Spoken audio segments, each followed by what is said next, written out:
আমরা আজকে খুব ইন্টারেস্টিং একটা প্রশ্ন শিখবো, যেমন হু আর ইউ, তুমি কে? হু আর ইউ, তুমি কে? এটা আমরা কিন্তু সবাই জানি, তাই না? কিন্তু আমরা আজকে হু আর ইউ ছাড়াও আরো দুই ধরনের কোশ্চেন এই হু আর ইউ দিয়ে আমরা করা শিখবো, ঠিক আছে? যেমন তুমি কে ইংরেজি কি? হু আর ইউ।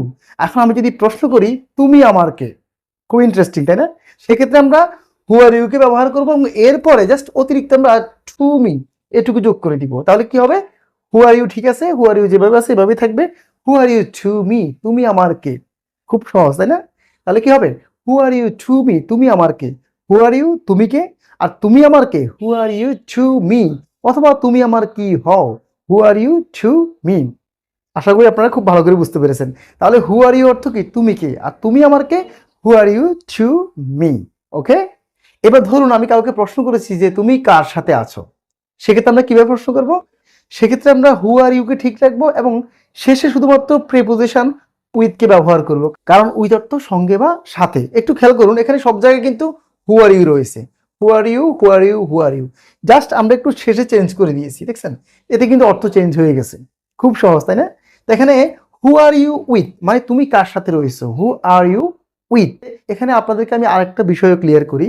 ইংরেজিতে আমরা কারো অবস্থান বা কারো পরিচয় এটা যখন আমরা জিজ্ঞেস করব, মানে এই ব্যাপারে যখন আমরা প্রশ্ন করব, সেক্ষেত্রে আমরা সাবজেক্টের পূর্বে আমরা বি ভার্বকে ব্যবহার করব।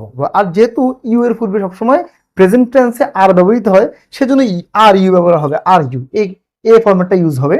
আর যেহেতু আমি বলছি তুমি কার সাথে আসো, এক্ষেত্রে কিন্তু তোমার অবস্থানটা আমি বুঝাচ্ছি। যেহেতু যেহেতু অবস্থান বোঝানোর জন্য আমরা কি ব্যবহার করব? বি ভার্ব ব্যবহার করব। সেখানে হবে হু আর ইউ উইথ, তুমি কার সাথে আছো, ঠিক আছে? হু আর ইউ উইথ, তুমি কার সাথে আছো। প্রথম দুটি প্রশ্নের ক্ষেত্রে কিন্তু আমি পরিচয় বুঝাচ্ছি যে তুমি আমার কে বা তুমি কে।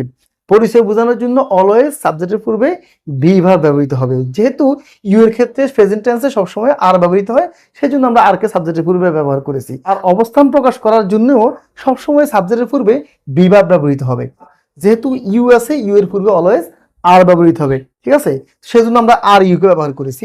এবার আমি একটু রিভাইজ করি, যেমন তুমি কে ইংরেজি কি? হু আর ইউ। তুমি আমার কে, হু আর ইউ টু মি। তুমি কার সাথে আছো, হু আর ইউ উইথ, তুমি কার সাথে আছো। এখন আমি যদি একটু বাড়িয়ে বলি যে এখন তুমি কার সাথে আছো, তাহলে এখন ইংরেজি কি? নাও। নাও হু আর ইউ উইথ, এখন তুমি কার সাথে আছো, নাও হু আর ইউ উইথ, এখন তুমি কার সাথে আছো। এবার আমি যদি এভাবে বলি তুমি হসপিটালে কার সাথে আছো, সেক্ষেত্রে আমরা এটাকে ব্যবহার করবো জাস্ট অতিরিক্ত আমরা হসপিটালের শব্দের জন্য ইন দ্য হসপিটাল এতটুকু ব্যবহার করব।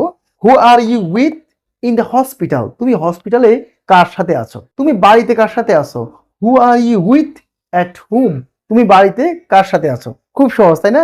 জাস্ট আমরা কোনো স্থানের নাম উল্লেখ করলে সেটা আমরা শেষে ব্যবহার করে দিব। আশা করি আপনারা এই কোশ্চেনগুলো বুঝতে পেরেছেন। তো আপনারা এই প্রশ্নগুলো নিজেরা নিজেরা প্র্যাকটিস করবেন এবং প্র্যাকটিস করে কমেন্টে অবশ্যই লিখে জানাবেন। তো ধন্যবাদ সবাইকে। আসসালামু আলাইকুম রহমতুল্লাহ।